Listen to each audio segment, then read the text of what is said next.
Welcome. Thanks, Kevin. Great to be here. We are big fans of your label. But I have to start with a funny question. Whitelabrecs or Whitelabrecs? I don't know what happened there. I actually, to be completely honest, let's start off with some brutal honesty and negativity right from the beginning.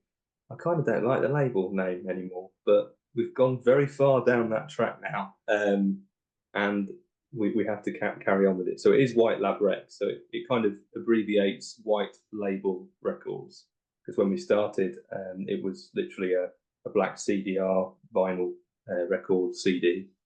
And it literally imitated a vinyl white label. So that's kind of the theme. And then eventually, after 50 of those, I moved into the printed side of things. And we've kept the vinyl identity. So all of our releases are still vinyl effect CDRs, but they're printed and they don't really look like a white label anymore. So, and then people often say, what is it like Whitelabrecs?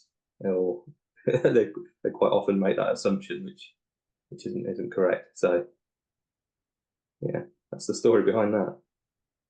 I had never thought of that connection with the white labels, which of course were such a significant change in at least electronic music. I guess in the early 1990s, they started to appear. And that whole notion of sort of straight to the street, right? Like the Yeah. no recognized record label, oftentimes not even an artist listed. That must have caught your attention back in the day. Yes, there's been a few blogs that have written about it in the past, but I started off in music through DJing and to go to record stores. Vinyl was my thing, and wasn't quite 90s. I think I was a bit young for DJing then. But it was sort of mid 2000s. I'd go into record shops and white labels were still out, and I didn't have a lot of cash, so all the glitzy, exciting records I couldn't quite afford many of those, and I found that I could buy more music if I bought these strange white label records. So yeah, I love buying those because you never really knew what you were going to get. And some of it would not be great. Mastering would be off in some of it. But yeah, some of my favourite records ended up being white labels that I picked up. So yeah, while the music's different now with ambient music, the inspiration was still from those days. I remember at the time thinking it was a really profound development because for the first time in my life, I was seeing this break between the identity of the artist and the music itself.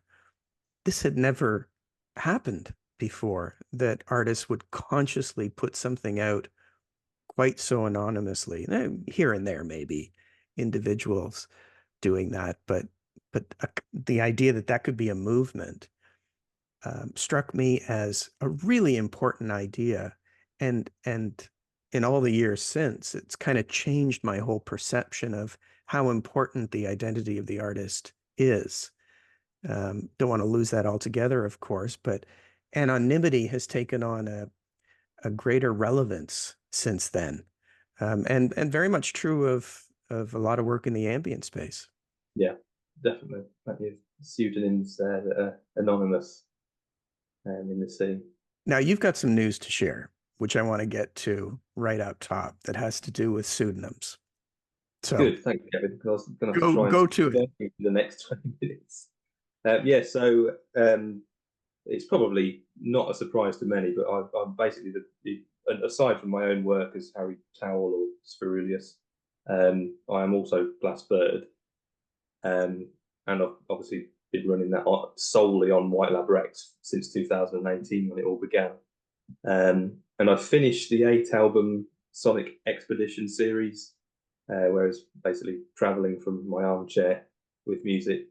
That was finished last year, and it's sort of like, well, what's next? Do we carry on being anonymous and try and get into some film music or what have you? And I just thought, well, it might make the most sense now to reveal the identity, might help a little bit with the label as well. So I would say in some spaces, glåsbird has become a little bit better known than the label even, so could be a good move. And also it's nice to just talk about it a little bit more and connect with the people that maybe they want to leave nice comments or send me fan mail and things. They can't because they don't know who I am. So yeah, although we lose the anonymity and part of the brand, it's a new era. So yeah, thought I'd use your show to announce that. Well, I appreciate it. Listen, Harry, I think the Glassbird project has been absolutely brilliant. Big, big fan of it. Um, Talk a little bit about its vision and why the pseudonym. It's hard to work out exactly why the pseudonym came around, but as in the name itself, the inspiration.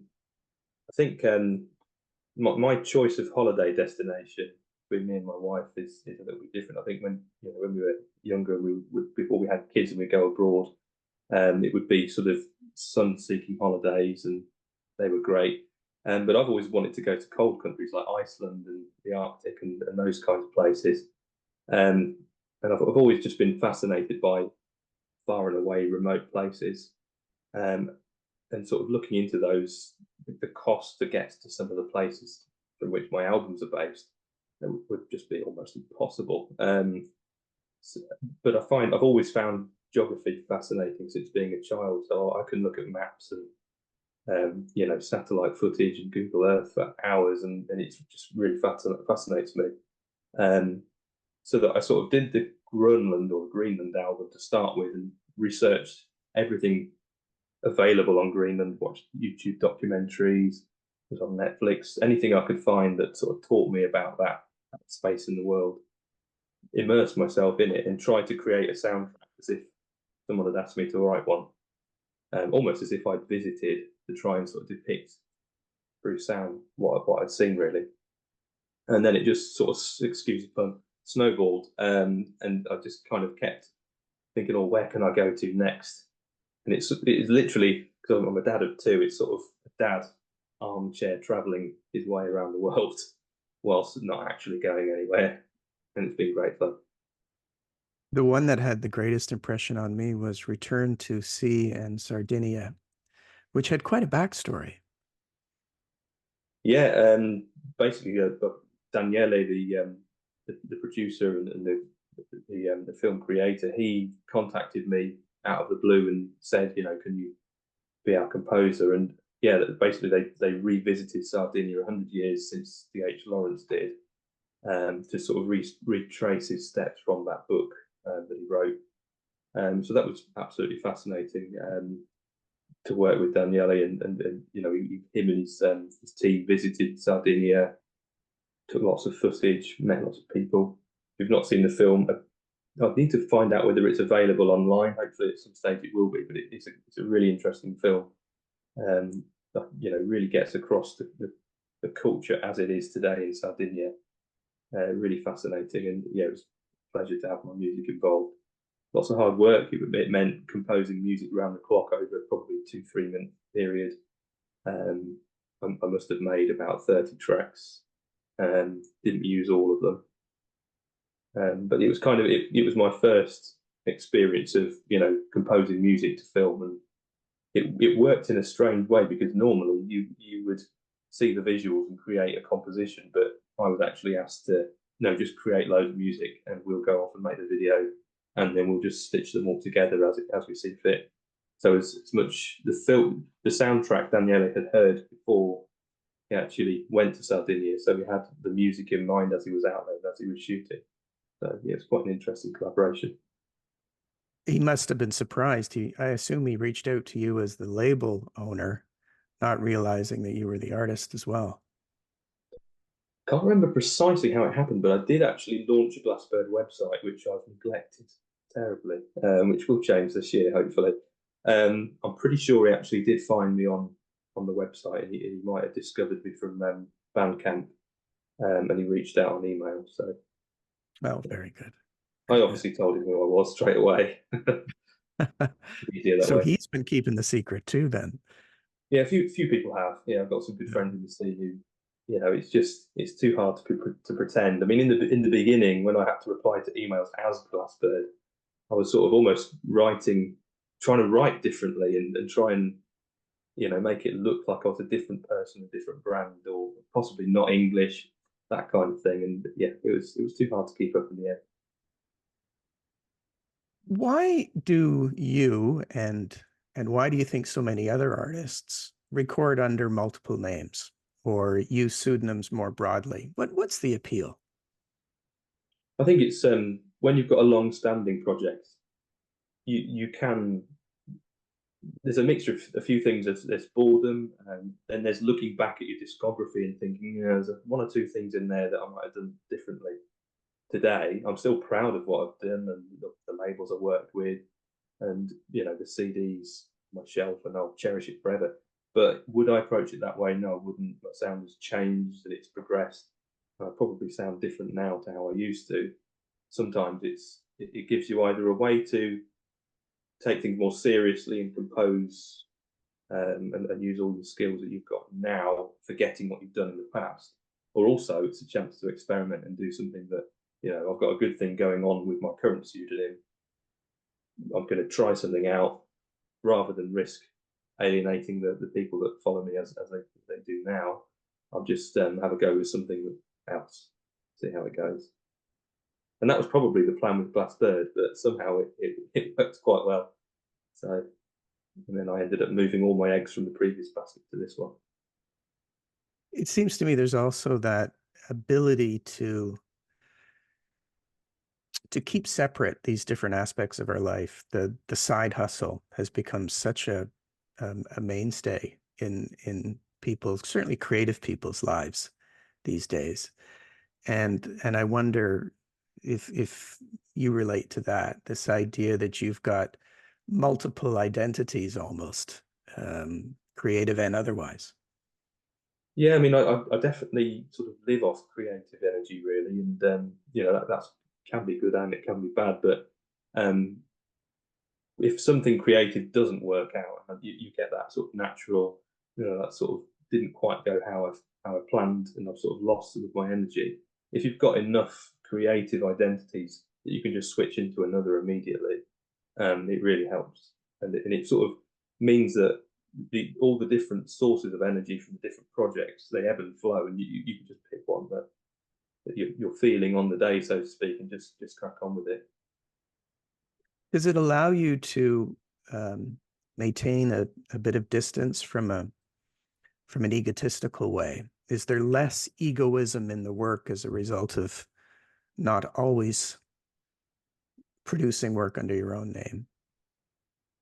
Possibly, yeah. You can take, and I think people probably like that a lot from the anonymity of some artist projects, because when you're an artist, really to connect with people, you have to be a brand, and you have to sort of think carefully about your own brand, whether you want to or not. Some people don't want to, and they don't even try. But I think if you're serious, you do have to think about how you come across, everything from logos, web presence, social media, all those things. And when you're anonymous, you don't worry about any of that. There is still some element of brand, but it's not as personal to you. You can step away from it and let people make their own minds up, really. Yeah, we're able to have these multiple digital footprints and in effect live multiple versions of our lives. Absolutely. They're quite strange. So, of course, your work lives in a broader context, which is the label. And there is both an extraordinary consistency across the catalog of Whitelabrecs, but also within that consistency, a lot of nuance and a lot of very interesting differences. New classical references, electronic and ambient references, and so on. What's your vision for the label, and looking back over the years now, how effectively has it played out? I think it's gone beyond where I ever imagined it would go. I mean, I'm talking about the white label imitation stuff, beginnings where I was literally hand burning 50 CDs that were selling out within a week, over and over again for 50 editions. That really surprised me, and it meant that there was a cash flow that came in that meant that I could build on it and start to print things and take risks. And I've just sort of gradually built that up over the years to try and take some risks and still stay true to me as a lover of music and someone who listens to so many different genres of music. It's not just ambient music for me. I'm listening to all kinds of things during the day. So I want to be able to say yes to those records that don't neatly fit the blueprint for the label, and keep the listeners engaged and interested at the same time.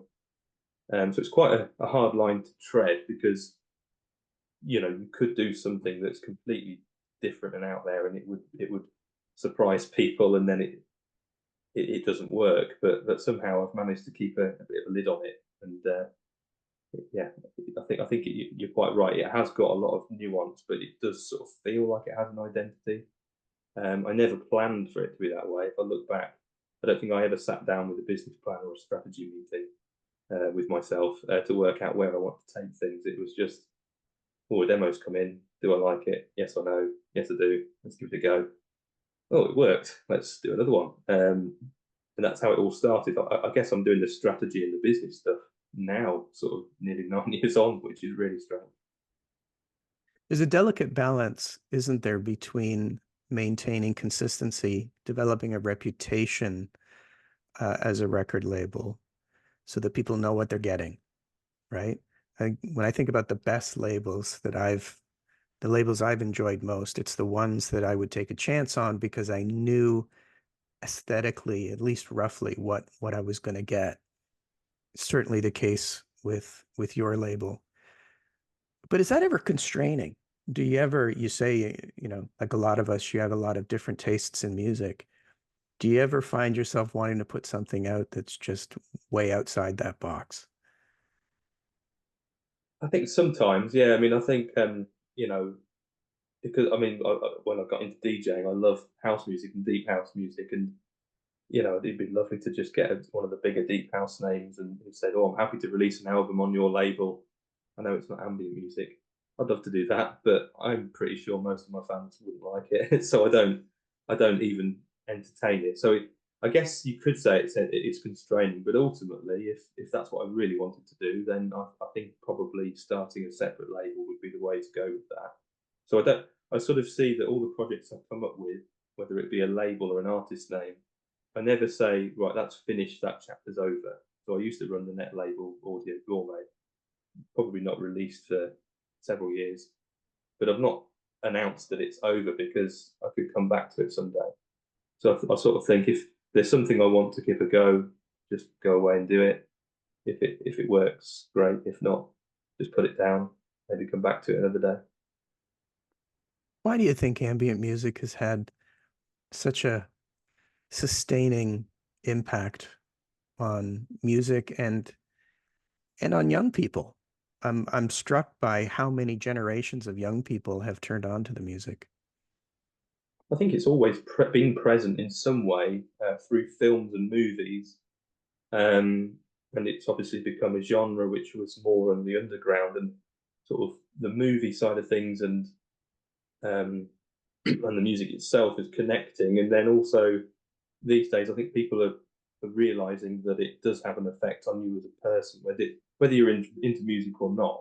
Pretty much most people can hear some ambient music and it grounds them and it moves them in some way because of how it is, which I think is really powerful. How did you come to find it?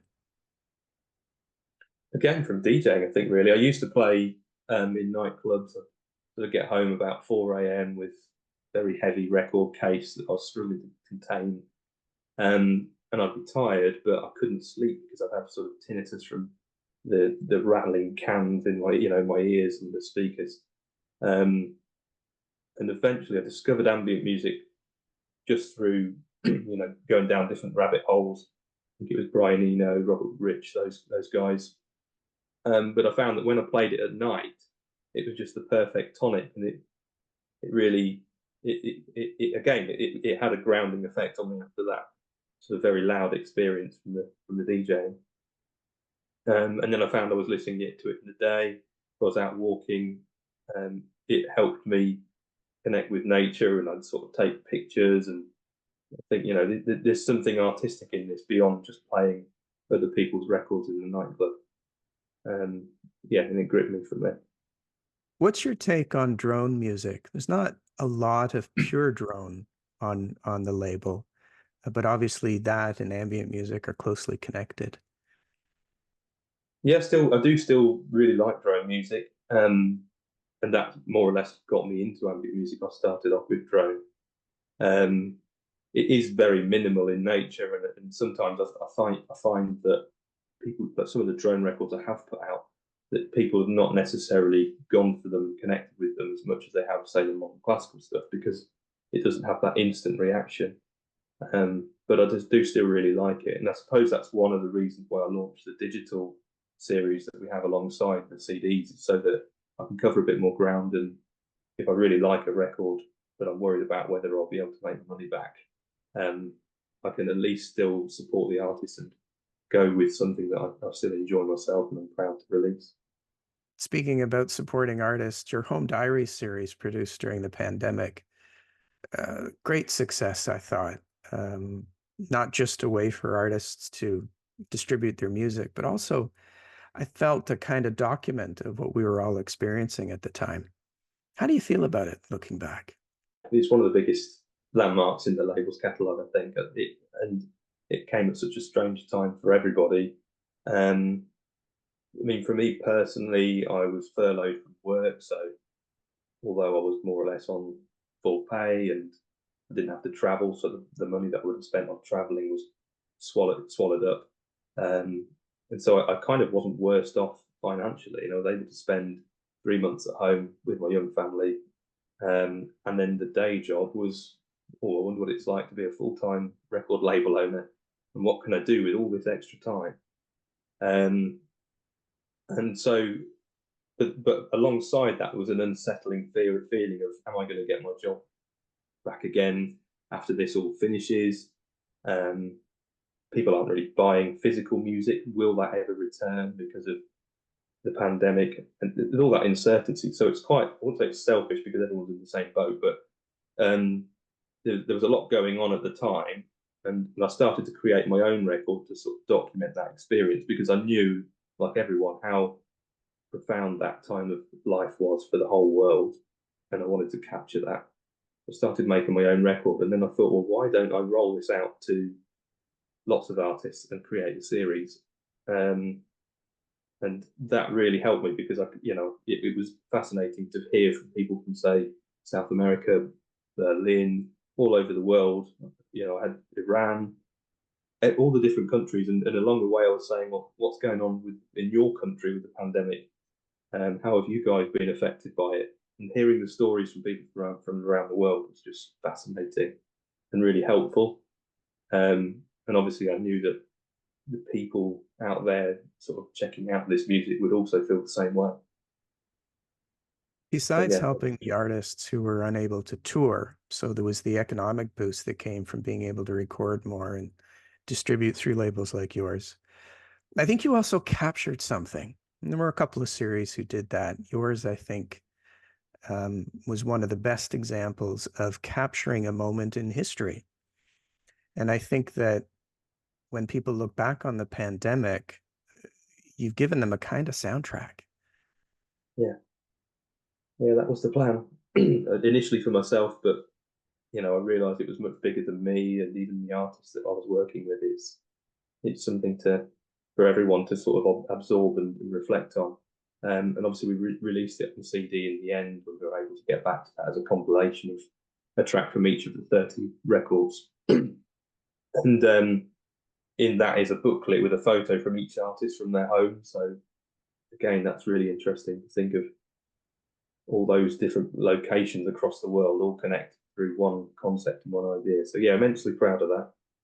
How did the Um, music strike you? It came out of such high pressure situations. I mean, these folks were really struggling. yeah, it sort of felt a bit different. I mean, I think it sort of, although it was probably not that different to the ambient music I'd normally release, it sort of felt more desolated and detached and isolated, and it sort of felt like how these people were feeling. And although they might make desolate, lonely music anyway, because that's what they do, like me. They were actually feeling in that way at that time. So yeah, really interesting. Yeah. I'm curious about your thoughts on the importance of curators in music particularly, but I guess more generally now, the role of the curator seems more important than ever. Do you see yourself in that light? Yeah, certainly. I mean, obviously through the label, but I think through music itself, like just connecting other people with music across all genres is just really important. From my perspective, I think it's yeah, it's always great to connect people with something they might not have heard of. I suppose that comes from the DJing days. That's why inevitably I've got into running a record label. It's because I can take music and distribute it and share it with people and connect that with people. And then having that role in the curation, so being the gatekeeper and saying yes or no, which isn't always nice because sadly we can't release everything. Um, but then having that collection that people can dive into, check out the artists on other labels. I think it's really important because obviously more on the mainstream side of things, it's more immediate. You can find a This Is Ambient playlist on Spotify and probably find some good music on it, to be fair, but it's just scratching the surface. There's so much out there, and being able to play a role in curating that together is, yeah, something I really enjoy and take seriously. You mentioned Spotify. The streaming services, as they've played out, has created this situation for a lot of artists where they're just not getting paid for recorded music the way they used to. I think the obvious answer to that is labels like the one that you run, right? Still continuing to sell music to customers as opposed to just renting music with this monthly bill that comes in from your streaming service. Are you optimistic that this is going to be okay for independent artists, that they're going to find a way to continue to be able to make at least part of a living with their work? I think there are. I would say I don't see it getting immediately better. That's the first thing I would say. So I don't wish to paint a negative picture, but the stream. Yes, there's a lot of squabbling with the streaming services and fair pay and things like that. But it's connected and it worked for the end user, so they are consuming it and they are enjoying it. And unfortunately, a lot of people aren't necessarily caring about whether that gets paid to the artist or not. It's just the culture we're in. So I think we've almost got to rethink the way we approach it. Um, I do think you're right with labels as being one route. Um, Although I have to be honest, there's a lot of smaller labels, probably like mine, where being able to share anything is very difficult because whilst I feel the label's successful, it's successful in sustaining itself. It's successful in getting in what it needs to keep going, and possibly taking some risks and covering all the boring operating costs. The sharing of royalties, although I'm perfectly open to it, it doesn't regularly happen because of the volume we're doing. But I see it that hopefully we're raising the profile of some of the artists, um, and I think some of the success where it can come from is building the artist brand, and I'm currently looking a lot into that and what I can offer more to the artists I work with to help develop them and come up with some strategies on where the next move might be. So I think, yeah, the role I play will probably be as a bit of a platform to get to some of the bigger labels or even possibly help some artists run their own label at some stage. And realistically, that's why I started running my own label. It's because nobody wanted to release my records, so I had to do it myself. So I think that's how a lot of artists can sort of monetize and find a way of sustaining their creativity. You can use record label funds to produce your own music and carry on, buying equipment and software and exciting things to develop your own sound, as well as, develop the label, work with other artists. So yeah, that sounds like my blueprint is saying we're going to have loads of new labels very soon. What's next for you and the label? The year's been a bit of a big reset button, really. I've got a new website, I've new mailing list. I think I've been ticking away happily in the background, and then sort of almost wondering why people aren't discovering the label at the rate that they used to. So I'm on a bit of a mission this year to develop the label for everybody, really, for the fans, for the artists. Things like doing some more blogging, engaging more on the mailing list. I mean, before our mailing list, we would send our customers an email a couple of weeks after an album's been released. Well, that's in the modern world, that's too late. It needs to be a bit more regular. So yeah, building the mailing list up is quite a priority. Then music-wise, I'm working with my brother Stuart as Paper Relics. So we're a little bit different from Whitelabrecs music. So we're sort of touching on the post-rock sound. Stuart's a guitarist. I sing on a couple of tracks as well, which is a bit weird for me, but we're going to do it. So I'm kind of using that as the blueprint for developing an artist brand. So I'm busy trying to build all the social media stuff, branding, the logos, and all those kinds of things. So yeah, that's what we're busy with at the minute. Wonderful. Thank you, Harry. Good luck. Thanks, Kevin.